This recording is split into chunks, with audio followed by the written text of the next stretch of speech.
people are seeing that gas prices have risen 14 cents today.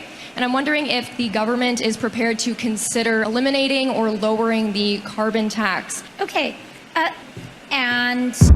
Rumors are swirling that Justin Trudeau may be stepping down and another Liberal stepping up. Longtime loyal corrupt Liberal Dominic LeBlanc has said to be in conversations with potentially taking a run at the Liberal leadership. This is funny if you're not familiar here. This is Dominic LeBlanc. This guy is like... You can't pick a more, just even based off of the look and the way he talks, he just seems so corrupt and slimy. Why would you try to replace the charismatic Mr. Hair, Mr. Disney Prince with the frog? But apparently that's the word on the street. CTV tracked him down and asked him this exact question. Do you plan to run for Liberal leader? No, I plan to be a candidate in the next election under Prime Minister Trudeau's leadership. I'm very happy. I'm excited about that. I'm focused on the responsibilities he gave me.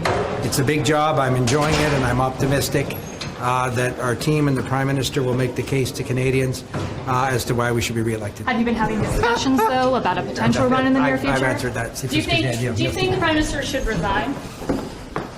So you are not organizing, sir, correct? He did not answer anything there, and he's just sticking, right close to Trudeau there. He's pretending that those conversations, those meetings didn't happen. That guy would be like the worst pick of the Liberals are toast. Let's get real here. You can't just destroy all of our lives and then be like, oh yeah, we'll just switch the leader and it'll be totally cool. They'll like us again. Like, you guys don't understand.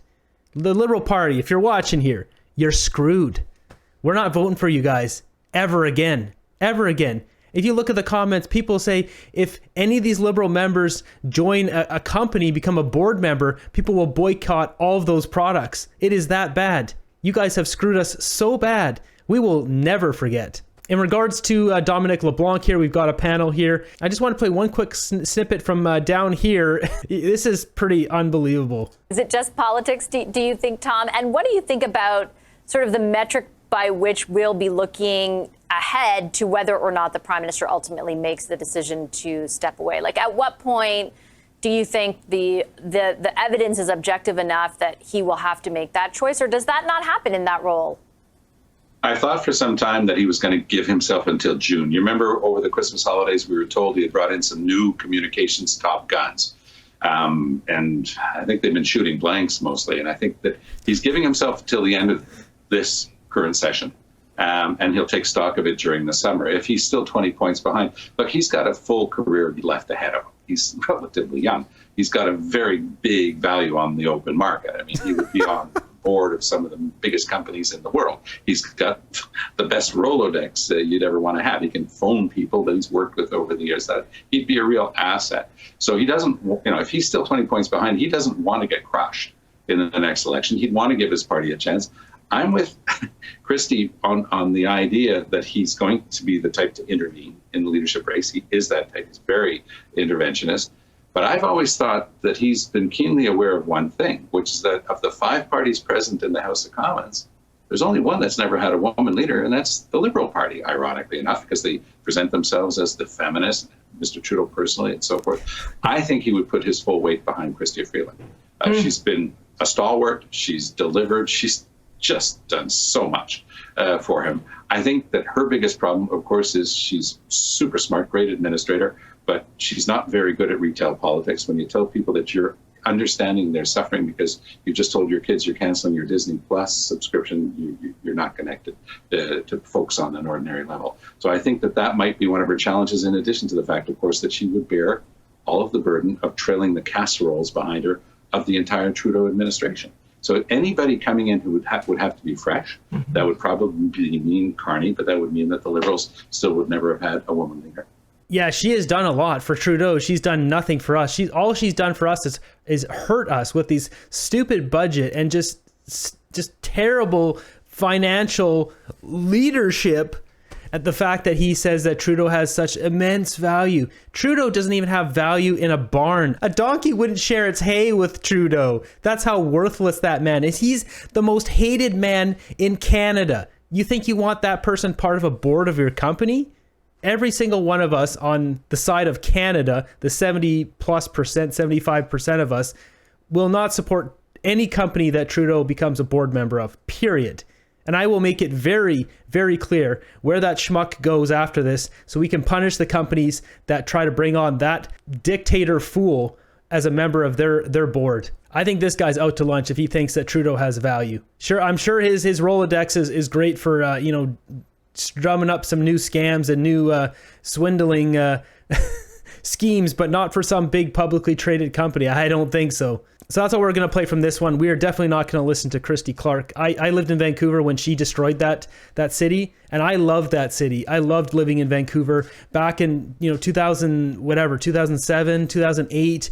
You go on the seawall for runs. It was such a big hub for actresses, and there were so many beautiful women. You would just go out there, and it was just like unbelievable. The culture, there was young people, everyone was like buying houses or condos or whatever. You could buy a house just outside of downtown. It was getting a little pricey, but it was like, $550,000, $600,000 for like a townhouse just outside of downtown. You could buy a house for maybe $600,000-$700,000 outside of downtown Vancouver. And it was just, the vibe was so good. And this woman came in and just obliterated. She allowed all the money laundering just to go rampant. Chinese buyers just jacked up the prices and just wrecked that city. That's all I'll say about Christy Clark. I despise her as much as Sean Fraser. So next up, we're going to queue up a clip here with Chrystia Freeland, and she's asked about the gas prices, and maybe we could just take that carbon tax off to help things out. And to do that, we're going to show you this one here, posted by Shazzy Goli on X. We can see here the price, where was this? In Ontario, 155.9 yesterday, and today is 179.9. Yeah, that's a big jump.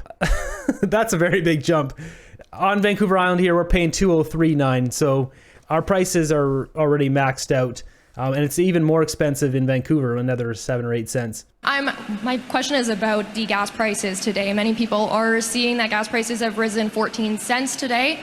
And I'm wondering if the government is prepared to consider either eliminating or lowering the carbon tax to help offset those costs. Okay, thank you for your question. And we really recognize that affordability is a big question in the lives of people across Canada. It's a big question in the lives of people here in Burlington. And that's why the budget has a lot of measures in place to... So I'll spare you all listening to her. So what she says, we'll go to a clip afterwards, but what she says is we brought in the dental care program, we brought in the $10 a day child care program, and she also mentions the carbon tax, getting back whatever, 8 out of 10, blah, blah, blah, all that crap. But what she says afterwards here, when you're asking about the price being too high and the carbon tax, this is unbelievable. Canada being strong in the auto sector requires our customers, people who buy the parts that you guys make here, people who buy the cars we make out of those parts, to want to continue to buy what we make. And today, and increasingly going forward, that is only going to be the case if we can show the world, in addition to having an economic plan, we have a climate plan.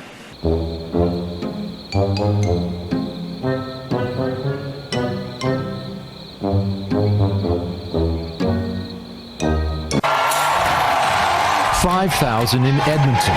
Wow! 6,000 in Calgary. Thank you. Let's do it.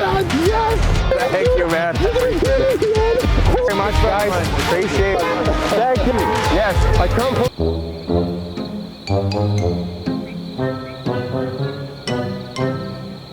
Thank you. Appreciate it. How are you? Good to see you guys. Through a hard-working Canadian. Thank you for that. Thank you. So from my perspective, there are a lot of reasons we need a strong climate plan. There's a bit of a stark difference there.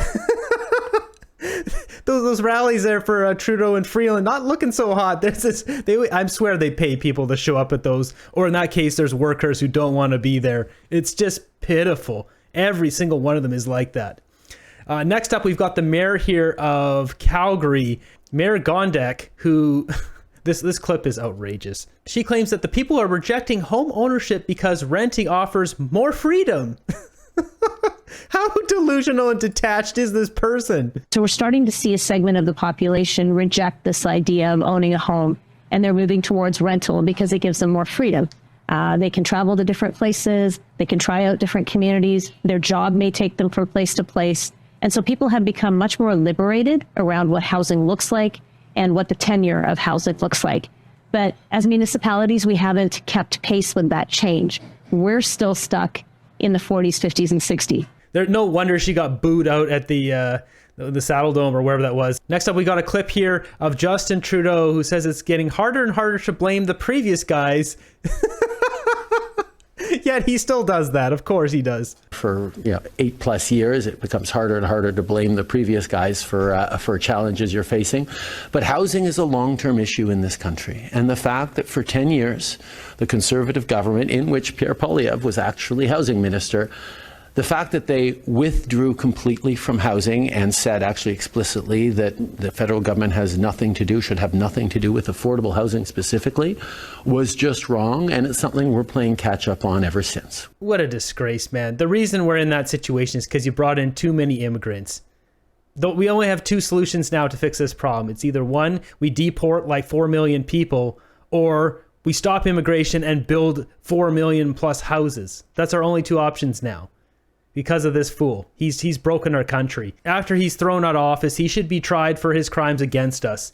Because what he's done is an absolute sin against every Canadian in this country. Next up, we got a clip here of one of Trudeau's corrupt ministers where she's claiming it's so important to have a strong media, which is why they gave, was it $42 million to the CBC just today? Like, the CBC already got, $96 million, and they gave another $42 million because Catherine Tate and all the top bigwigs there needed their big bonuses. After laying off workers and managers still collecting bonuses. Okay, so we know that our public broadcaster, like private companies as well in the media sector, are going through a hard time with their advertisement money going more and more towards the tech giants. So what we're doing, because CBC had a deficit, is put money so that they limit the number of job loss. And so it gives us also time this year to talk about the financial structure, the governance, and the mission and mandate of CBC Radio-Canada, because we want a strong public broadcasters for decades to come. So we have work to do, but at the same time, we want to make sure that they're capable of giving the services that they're supposed to give to the Canadian population from coast to coast. What a load of crap. It's just so bad. There's an article here from the Counter Signal that basically says here, Trudeau gave CBC more money than CSIS, his like Secret Service department. It says here, $42 million he just gave the CBC. This is on top of the 97 million that he already gave them for 2024. And another $42 million because they obviously paid too much in those bonuses and they couldn't keep their people. See, they only gave $30 million to CSIS. What a disgrace, man. And then she has the audacity to go on here and talk about how, all the money's going to the tech giants. Oh, it's the tech giants' fault. You know what the problem is here? The real problem these broadcasters are having is they're not honest. They lie to the people. And all of you watching, you guys can smell it. Paid off media, pushing a narrative. It's absolutely disgusting. And that's why you guys now tune into me and all the other creators on here, because you guys actually trust us. There's no briefcases coming in here. You know, I said it before, where's the guy with the briefcase? It's just me and Boo sitting here. There's no guy coming in. You see, the difference between me and CBC or CTV is I see myself as the loyal servant to you guys. I'm trying to gather all the information possible and serve up the best selection of news that is an honest selection of news that serves you guys as best as possible. Where CTV and CBC, they serve up dog crap that Trudeau tells them to put on there. And you guys can smell it. You guys know it's corrupt garbage. So if they just, they're stuck. They're stuck with it because they don't want to give up the money. Those organizations are run by overpaid losers who don't deserve their jobs. Really, what's going to happen is those big media organizations are going to tank because they've lost the trust. I said it before a while ago, the trust of the audience is everything. That's why I do my best here to try to serve you guys as best as possible. I look at the indications, I look at the metrics graphs, certain things, what you guys do and don't want to see, as well as just what resonates and what you guys really want to see. What keeps you guys best informed to live your best lives and know what's going on and what's important. So we're not getting into this bad situation ever again where we have this, loser like Trudeau and all his croonies running us into the ground. CTV and CBC and the big media giants, they don't get this. And they just blame everything but the actual problem, which is themselves being corrupt, getting paid off the whole time. Next up here, we have a wild clip. This has got to stop. I'm just going to try to hold my tongue because basically there's a car attempted theft in Brampton today. Trudeau has let in just the worst of the worst humans into our country. So there is, no audio on this, but basically the guy who owns the car is driving it and there's a guy hanging off of it trying to steal his car. And he's like trying to get rid of this guy. He slams into a tree and a fire hydrant. So that you can see the thief is right there and he's still trying to get in. He cracks the door open. Like, what is going on here? I don't know if he grabbed something, his wallet. Like, who's this guy over here? Oh, so there's two guys jumped in the back. Oh, there was 4 of these guys. I don't know if that one of them, the owner. Yeah, the owner is probably the driver. It's hard to see. Oh, maybe the 2. I don't know. It's hard to say. So there's no one. I don't think there's anyone in the back here. I think he tried to get it and his other 2 buddies were back there. Either way, they're trying to carjack this in broad daylight. At what point does citizens arrest needs to take care of this? These people need to be deported to North Korea for punishment. That's all I have to say. These people are a disease in our country. With that, I'm going to... Because I do not like that. This just rubs me the wrong way. People breaking their backs for years to get a vehicle and then just this filth just comes in and just... I'm gonna try. Next up, we've got a video from Victoria, BC. But first, I want to show you what the city looks like. It's a beautiful city. It's historic. It's got a lot of these old parliament buildings, lots of flowers. It's just a really beautiful city to ride a bike, to go for a run, walk around. So this is what you would expect. And I haven't been there in a while, so I haven't seen it get to its current state. But, it's got this boardwalk here and it's just... Yeah, so this is what you'd expect to go when you see Victoria. What does it actually look like today? I took the wife and kids on the Fun Time tour bus in Victoria, BC. That sucks. Very sad. A lot of these, well, not a lot, but a few of these churches are like halfway homes. They're giving them places to stay and feed them. In Canada, everybody that's on the street gets a meal from if they want to go line up at the food bank. You get food.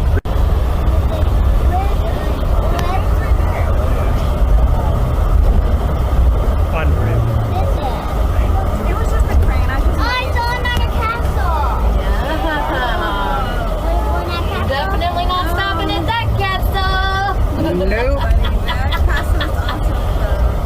That looks like LA. That looks like LA right there. That is just disturbing. So I haven't been to Victoria in 2 years, and the last time I saw it, there was not one tent. It looked like all those photos I just showed you. Like, it's just, Trudeau is just destroying millions of lives. How can one man ruin so many lives?